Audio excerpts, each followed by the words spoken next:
Bismillahirrahmanirrahim. Assalamualaikum warahmatullahi wabarakatuh. Nama saya ialah Kamarul Azhar bin Yusuf. Nombor matrik saya ialah KID 210504086. Saya mengambil Diploma Pendidikan Islam semester 3 kelas 1. Nama kursus ialah Pembangunan Sosio-Ekonomi. Kod kursus ialah KMPU 2313. Nama pensyarah saya ialah Encik Wan Hazani. Hari ini saya ingin menceritakan tentang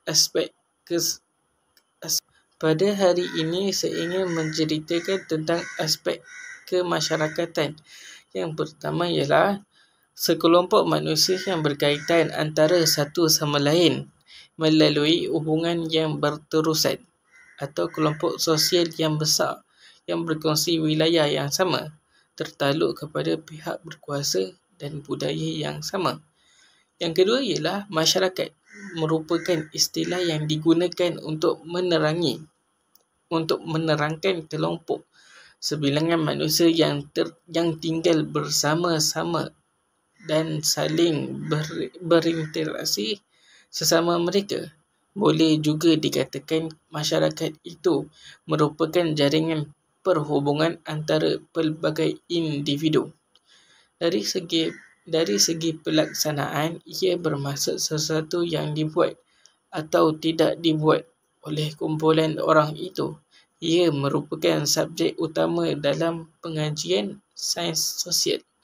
Oleh kerana sesebuah masyarakat yang inginkan kestabilan memerlukan ahli-ahli yang sanggup menolong antara satu sama lain, maka ia perlu kepada nilai-nilai murni seperti kerakyatan,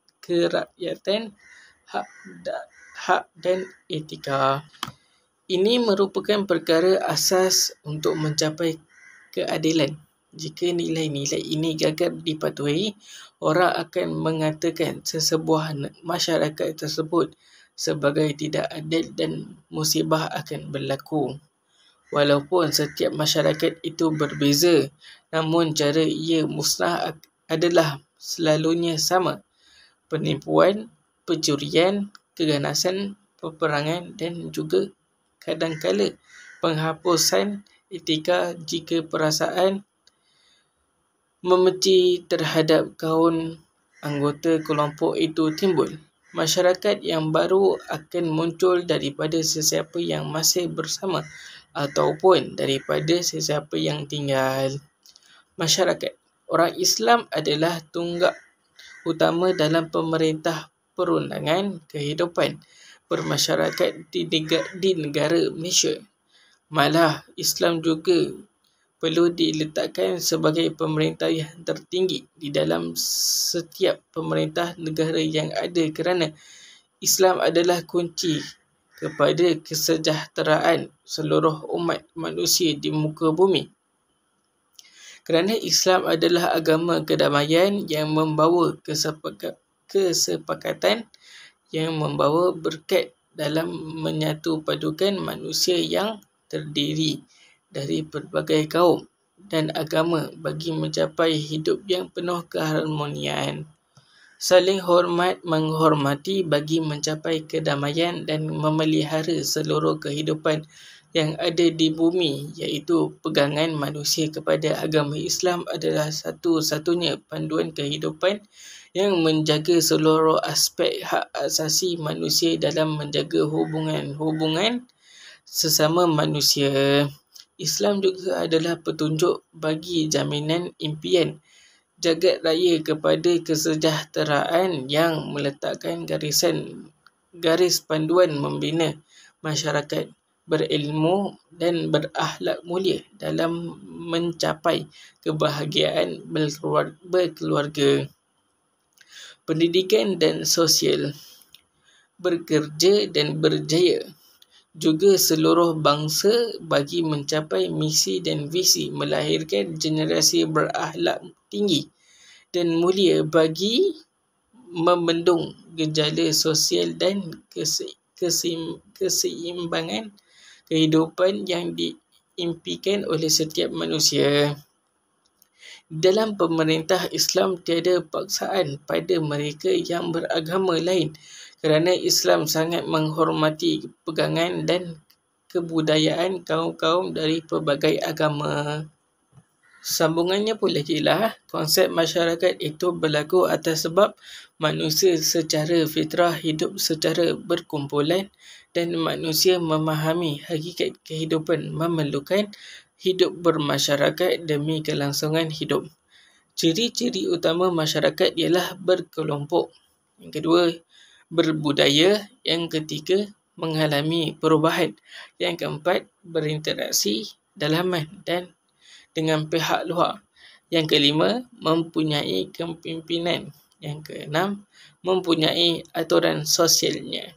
Malaysia terdiri daripada masyarakat yang multiracial dan multikultural yang mempunyai asas-asas kukuh untuk mewujudkan masyarakat yang lebih berbudaya, berilmu, bermoral dan mendukung cita-cita murni bangsa Malaysia berteraskan konsep negara bangsa.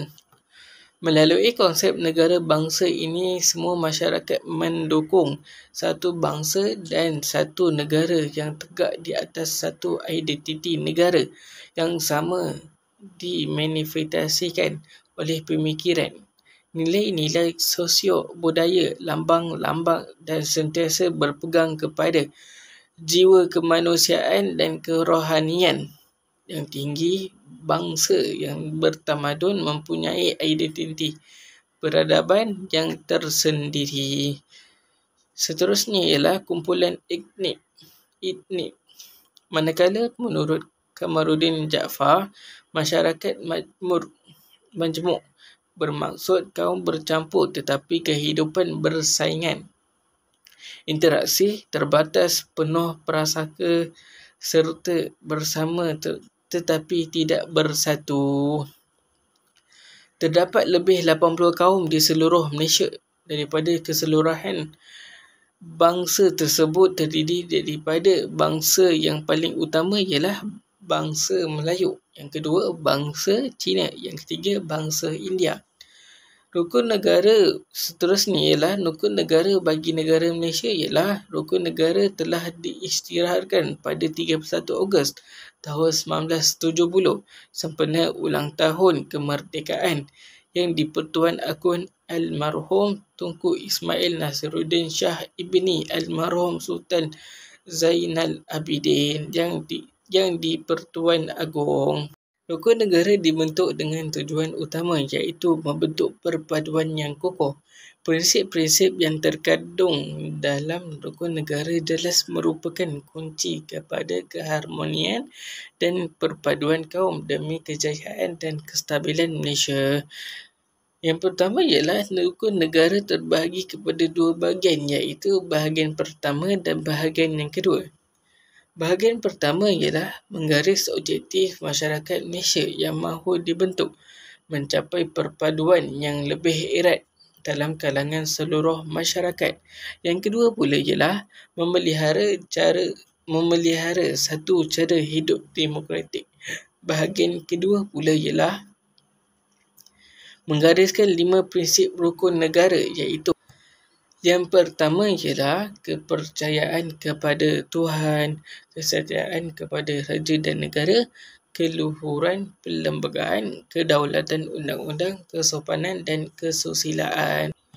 Maksud kepercayaan kepada Tuhan ialah melalui kepercayaan beragama yang betul akan menjadikan bangsa dan negara ini sebagai satu bangsa dan negara yang berdaulat. Kesetiaan kepada raja dan negara.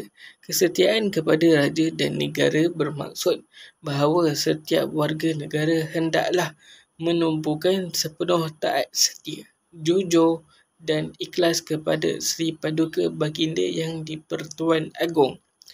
Keluhuran perlembagaan menekankan perlunya rakyat menerima, mematuhi dan mempertahankan keluhuran atau kemuliaan perlembagaan negara iaitu sumber perundangan yang tinggi.